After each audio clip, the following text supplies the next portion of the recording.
কেষ্টর হাতে কৃষ্ণের বাঁশি, সাঁইথিয়াতে এবার অনুব্রতর হাতে রূপোর বাঁশি তুলে দেওয়া হলো চেয়ারম্যানের পক্ষ থেকে। জেল যাত্রার আগে তার হাতে উঠেছিল রূপোর মুকুট, জেল ফেরতের পর সেই রূপোর মুকুট উঠেছিল কাজলের হাতে।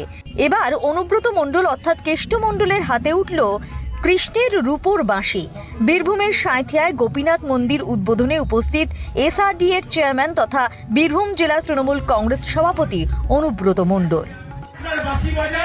আমরা আপনার পাশে রাখাও হয়ে আপনার পাশে যেরকম ছিলাম আগামী দিনেও থাকবো। আবার হাতগুলো নেই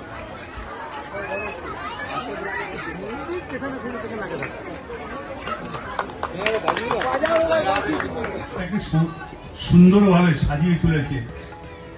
এর ভেতরে চেয়ারম্যানের অবদান আছে, দেবা এবং চেয়ারম্যান হবে 200 বছরকার মন্দির।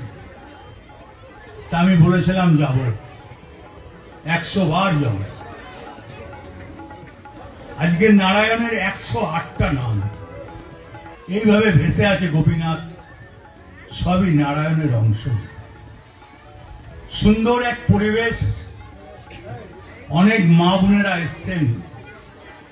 সবাইকে বলবো, এই গোপীনাথ তুমি সাঁইথিয়ার মানুষকে ভালো রাখো, 1 নম্বর ওয়ার্ডের মানুষকে ভালো রাখো, গোটা বীরভূম জেলার মানুষকে ভালো রাখো, গোটা পশ্চিমবাংলার মানুষকে ভালো রাখো।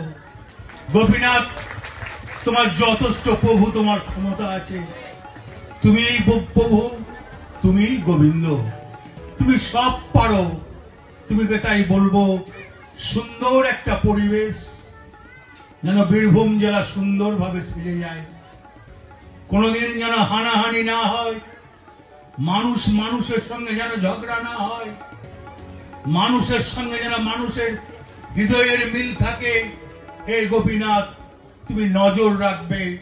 আমরা যদি কিছু ভুল করি তুমি আমাদের বুঝিয়ে দেবে, এটা তোমার ভুল, এই রাস্তায় চলা যায় না।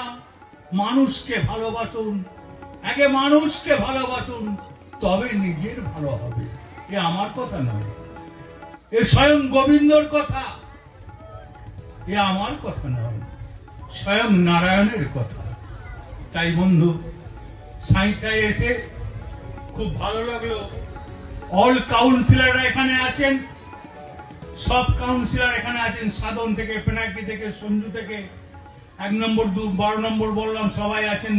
অনেক মহিলা কাউন্সিলর আছেন, এখানকার এমএলএ লীলাবতী, খুব ভালো মেয়ে।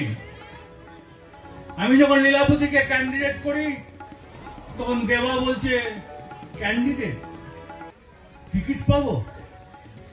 এটা অবাক হয়ে গেছিল। ওর দোষ নাই।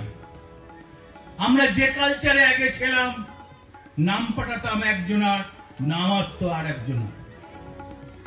তাই বন্ধু, আজ গোপীনাথ মন্দিরে দাঁড়িয়ে বলছি, আপনাদের সঙ্গে আমি আছি। যখন ডাকবেন আমি আপনাদের পাশে থাকবো, সুখে দুঃখে সাথী হব, যা বলবেন তাই করব। জয় গোপীনাথের জয়, এখানকার মানুষের জয়।